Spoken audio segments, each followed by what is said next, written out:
Michael Zuber, author of One Rental at a Time. And as someone who has been buy and hold real estate for the better part of 20 years, somebody who has been flipping properties for just over 3 years, someone who now has over 2,000 students from around the world, I wanted to do kind of a state of the union of real estate investing.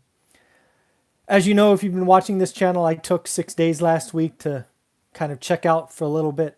Still did the daily financial news show because I believed it was important to continue that. But other than that, that was the only thing I did each day. And really what I did is I thought about my investments. I thought about my students. I thought about the followers on this channel who check out the content or maybe have a favorite multimillionaire or expert that we watch each week. And what I wanted to do is I wanted to tie together what I have been calling, what I've been warning, highlighting, whatever word you would like, the housing slowdown. I want to tie that housing slowdown into why it is an opportunity for some and will be terrible for others. And I want to do this by talking about different housing investment strategies that I hear, that I see a lot of you chasing. Where possible, I will highlight other experts that have given me these ideas. But rest assured, these are my opinions and my opinions only. I'm a guy on YouTube. Yes, I've looked at my market every day for 20 years. Yes, I have thousands of students, hundreds of transactions, but hey, I'm wrong all the time. Just ask my wife. So the first thing I want to talk about is I think we have seen the peak of some business models. This first concept comes from a conversation I had with Anna Kelly just this week. She and I talk every Wednesday. She was telling me about one of her beach Airbnbs, actually the first one she ever purchased. She just put it on the market and is set to close in a couple of weeks. She's at the top of the market and she got full price. In addition to that, she's looking to 1031 that investment into an Airbnb property where her children will be going to school. What she told me is while her property is up a healthy amount, and we will talk about those details next week, she is looking to move that investment into the Airbnb market, which has seen condos go up not 100, not 200, but in some cases 300%. Think about that. There are some beachside communities in the state of Florida, according to Anna in her research. She just did a 3-week journey around the state of Florida. She highlighted that many of these have seen 200 and 300% appreciation. Folks, that is an example of a local bubble. That is an example of people moving in when there's limited supply, using their cash to overbid each other and artificially raising prices. So if you are in the business of looking for Airbnbs, that's the thing you want to do, it might be time to step back from some of the beach-oriented communities that may have lots of investments. I suspect as we head into the winter, the months that are lower activity, you may see more inventory. So I think on the Airbnb, the kind of weekend or weekly rentals in vacation spots has peaked. I expect international travel to pick up next year. One of the things we are seeing this year is just a huge spike in domestic travel, especially travel that you can get in your car for. I believe that starts to unwind. We now have airlines like Delta, American Airlines, and others talking about vacation travel is up to 2019 levels. I believe international travel is next, and then will be business travel. So I believe if you had an Airbnb in a beach-like or high, a frequent vacation area, now is probably the best time ever to sell that asset. Next up, let's talk about flipping. About 6 months ago, maybe 8 months ago, Omar, who is my real estate entrepreneur who I talk with every Tuesday, he and I were talking about flipping, and we were talking about, dude, this is the best time ever to flip. If you can get a deal under contract, you can spend 60, 75 days fixing it up. You could list it into a market with no inventory. It will sell like hotcakes. And We were right.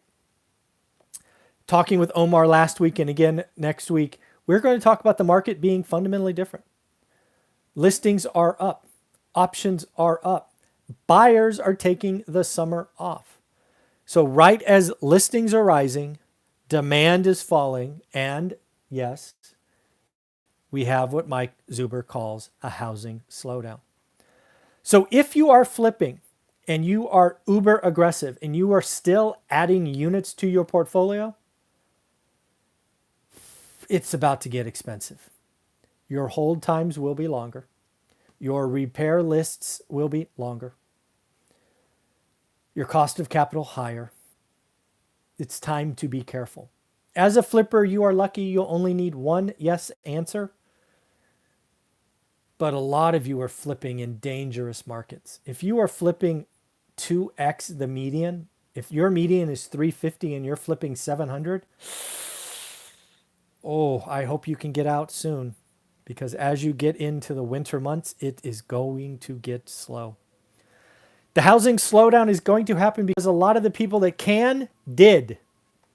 A lot of the K-shaped recovery that we've been talking about on this channel already got that second home, already got that house, away from the city. Not many people need a third. So be careful. I saw a lot of flippers that were flipping above the median last time, frankly, be arrogant. They thought their stuff was the nicest. They thought they could hold out. And pretty soon the cost of capital, the falling prices, they were done. So flipping is particularly dangerous if you're starting right now. If you're about to exit, you exit in July, maybe you exit in August, you'll probably be okay. But boy, if you are starting a flip now, just be careful. Make sure you got a good deal. Make sure you got a great deal. Make sure you have multiple exits. What happens if you have to hold that property a year? Can you rent it out? Have multiple exits. Another thing I want to talk about is wholesaling. Wholesaling has been a tremendous business the last 18, 24, 36 months. I know lots of them, and lots of them are having record months. As inventory increases, as the MLS gets more expensive, you're going to see your cash buyers, the people that wholesalers sell to, they're going to be lowering their prices. Because believe me, wholesalers, if you're selling to 1, 2, 3, 4, 5 flippers and they are stuck with inventory, they are not going to be buyers. They're going to be stuck. So wholesalers, it's time to expand your buyers list or be extra careful. Also, start rerunning your numbers. Prices are going to get soft for junk. Wholesalers, you have been so lucky the last 12 months. You could, in theory, get retail prices for junk.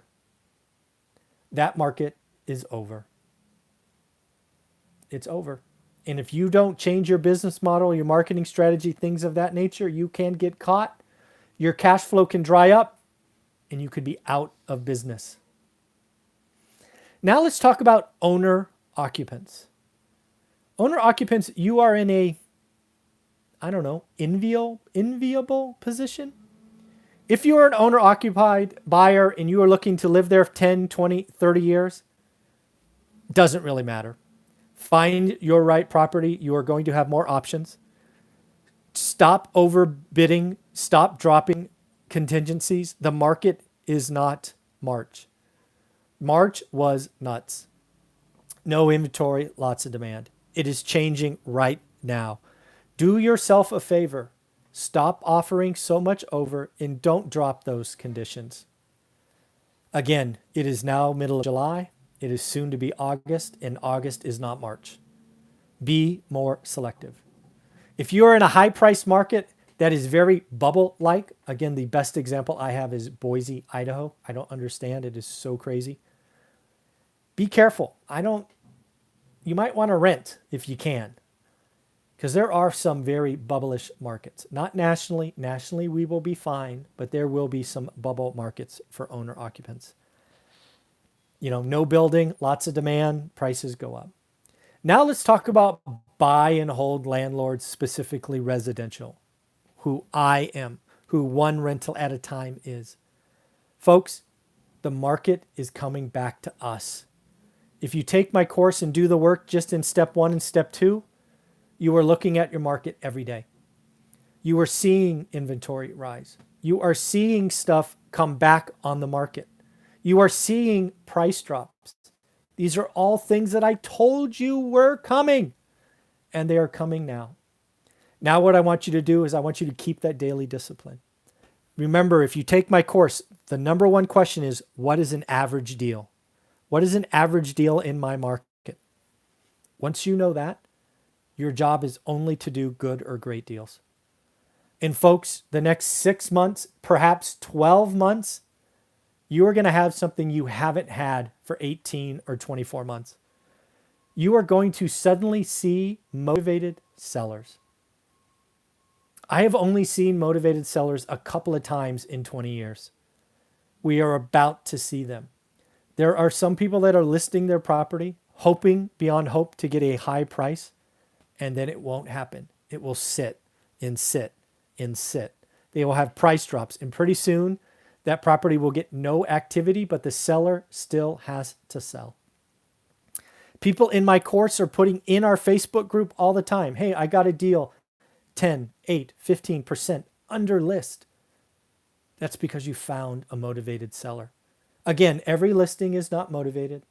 Some people will just take the property off the market and go, we're not going. But now you're going to find them.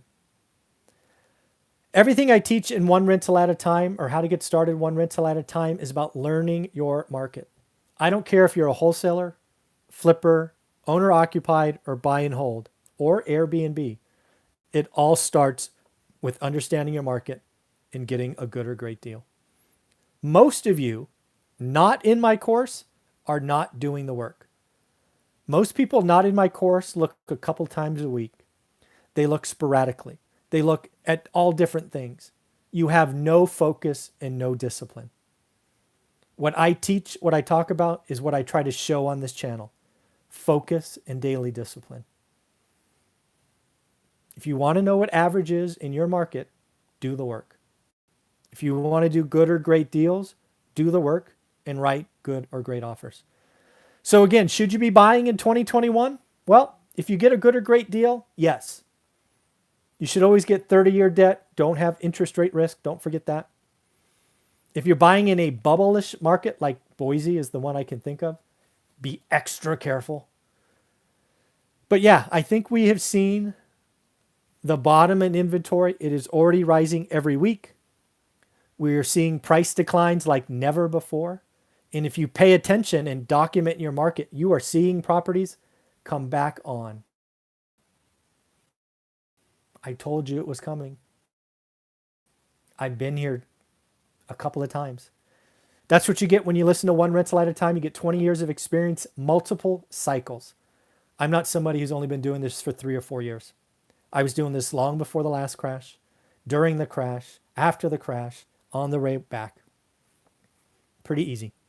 All right, everybody, have a wonderful day. It looks like in about 28 minutes, I will be speaking with Dion Talk and the Lumberjack Landlord. I think we're doing another 3 video view. So have a wonderful day, everybody. Take care of yourself. Bye-bye.